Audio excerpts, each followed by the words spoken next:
ആ വാർത്തയിലേക്ക് എത്താം. പിന്നീട് ഫിഫ ലോകകപ്പിനോളം തന്നെ ആരാധക പിന്തുണയുള്ള സോക്കർ ടൂർണമെന്റാണ് യുവേഫ യൂറോ കപ്പ്. യൂറോപ്യൻ രാജ്യങ്ങളിലെ പ്രതിഭാശാലികളായ നിരവധി താരങ്ങൾ കളത്തിലുണ്ടെങ്കിലും ഇക്കുറി ഏവരുടെയും ശ്രദ്ധാകേന്ദ്രം ഈ താരങ്ങളിലാണ്. ഫുട്ബോളിൽ പ്രായം ഒരു ഘടകമേയല്ല, പ്രതിഭകൾ തമ്മിലാണ് പോരാട്ടം. ഓരോ പോരാട്ടത്തിലും ആ പ്രതിഭയുടെ മാറ്റുരച്ച് കൂടുതൽ തിളക്കമുള്ളവരാകുന്നു പോരാളികളായ താരങ്ങൾ. സ്പാനിഷ് നിരയിലെ 16-കാരൻ യാമിൻ യമലും ലോക ഫുട്ബോളിലെ എക്കാലത്തെയും മികച്ച താരങ്ങളിൽ ഒരാൾ 39-കാരനായ ക്രിസ്റ്റിയാനോ റൊണാൾഡോയുമെല്ലാം ഈ യൂറോ കപ്പിന്റെ സവിശേഷതകളാണ്. ഉയർന്നുവരുന്ന താരങ്ങളും പരിചയസമ്പന്നരായ താരങ്ങളുമെല്ലാം ഏറെയുണ്ടെങ്കിലും 2024 യൂറോ കപ്പിലെ ആരാധകരുടെ ശ്രദ്ധാകേന്ദ്രം ഈ സൂപ്പർ താരങ്ങളാണ്.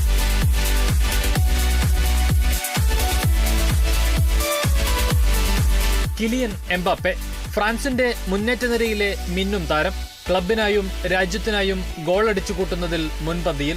ഇതുവരെ കളിച്ച 79 മത്സരങ്ങളിൽ നിന്ന് 47 ഗോളുകൾ. 2022 ലോകകപ്പിൽ ഗോൾഡൻ ബൂട്ട് സ്വന്തം ഷെൽഫിലെത്തിച്ചു. യൂറോ കപ്പിലെ ഫ്രാൻസിന്റെ പ്രതീക്ഷ. ബുക്കായോ സാക്ക കഴിഞ്ഞ യൂറോ കപ്പിൽ നിർണായകമായ ഒരു പെനൽറ്റി നഷ്ടപ്പെടുത്തിയതിന്റെ നൊമ്പരവുമായാണ് ഇംഗ്ലീഷ് മധ്യനിര താരം ബുക്കായോ സാക്ക എത്തുന്നത്.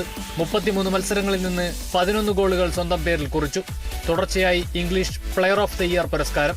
ഇംഗ്ലണ്ടിന്റെ പ്രതീക്ഷകൾ കൂടി പേറിയാണ് ഈ 22-കാരൻ എത്തുന്നത്. ക്രിസ്റ്റിയാനോ റൊണാൾഡോ 16-കാരനെതിരെയും 22-കാരനെതിരെയും കളിക്കുമ്പോൾ അവരെക്കാൾ ചെറുപ്പമാകുന്ന താരം. വയസ്സ് 40-ലേക്ക് പായുമ്പോഴും ഫിസിക് കൊണ്ടും കളിയഴക് കൊണ്ടും ഏവരെയും വെല്ലുവിളിക്കുകയാണ് പോർച്ചുഗൽ നായകൻ ക്രിസ്റ്റിയാനോ റൊണാൾഡോ. ഗോൾ നേട്ടത്തിൽ ലോക ഫുട്ബോളിൽ ഒന്നാമത്. രാജ്യത്തിനായി ആകെ 207 മത്സരങ്ങൾ, അതിൽ 107 ഗോളുകൾ. ക്രിസ്റ്റിയാനോയുടെ തുടർച്ചയായ 6ാം യൂറോ കപ്പ് കൂടിയാണിത്. കെവിൻ ഡി ബ്രൂയിൻ ബെൽജിയത്തിന്റെ കുന്തമുനയാണ്.